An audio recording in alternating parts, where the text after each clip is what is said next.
Just a quick one to show where I've been installing the cross beams. You can see the two here at 1/3 and 2/3 legs, and here is before.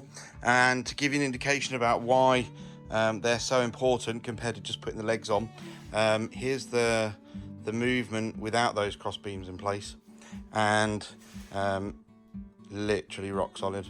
I can't shake that at all. So they make a massive difference in stability. You can see there, look, just with one finger back and forth. There is still movement that way because I've got no lateral longitudinal supports, but they're going to be attached to all the boards. So the whole layout is going to give it stability that way. It's stability that way that I need. So yeah, makes a huge difference. Anyway, back to the focus of this video. So I've now built the foundations of the layout, and from setting it up, as you can see here, it takes up the entire garage. Now, it's never intended to be set up permanently, and not really intended to be set up at home anyway, but I need to put it somewhere. I need to pack it away. And once I start building the track and the scenery onto the boards, I can't just stack them randomly in the corner, one on top of the other. I'm going to need some form of storage. So this is a short video of behind the scenes of me building some shelves and how I'm going to store the layout when it's not in use.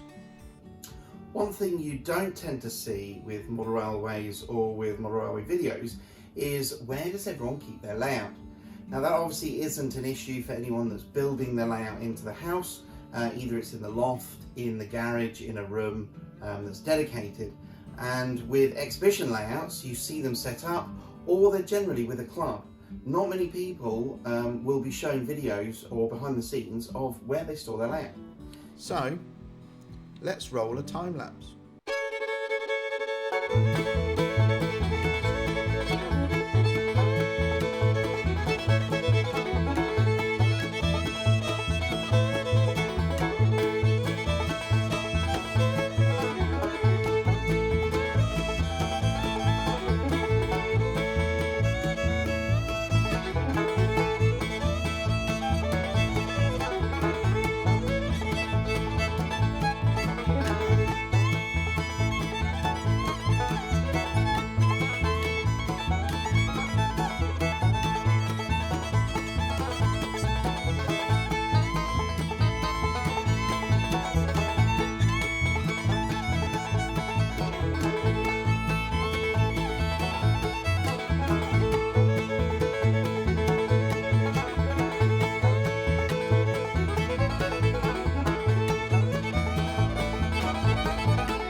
You've seen from the time lapses that what I've done is installed some rails and then used the simple stick out struts to create different size shelving that allows me to store these boards.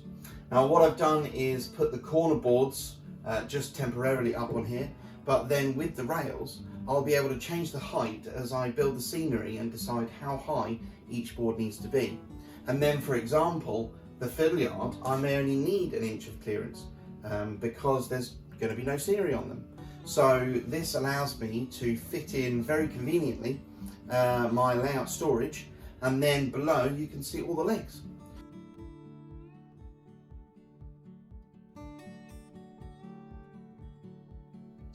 Now, something that a few of you may have already noticed in the past few videos, even though I've only done 3, is that when the layout is set up, it pretty much takes up the entire space I have here in the garage.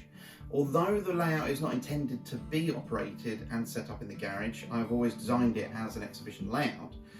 It has highlighted that I need either access around the side or just to make better use of the space that I do have here. And something I notice in a lot of videos is you never really see the supporting aspects of building a model railway, not just the model railway itself, but where do you store it and where do you work on it. So what I've done here is take pieces of an old wardrobe that I dismantled. This is one side. I have another side still in place over there, and then you can see the 2 rear panels.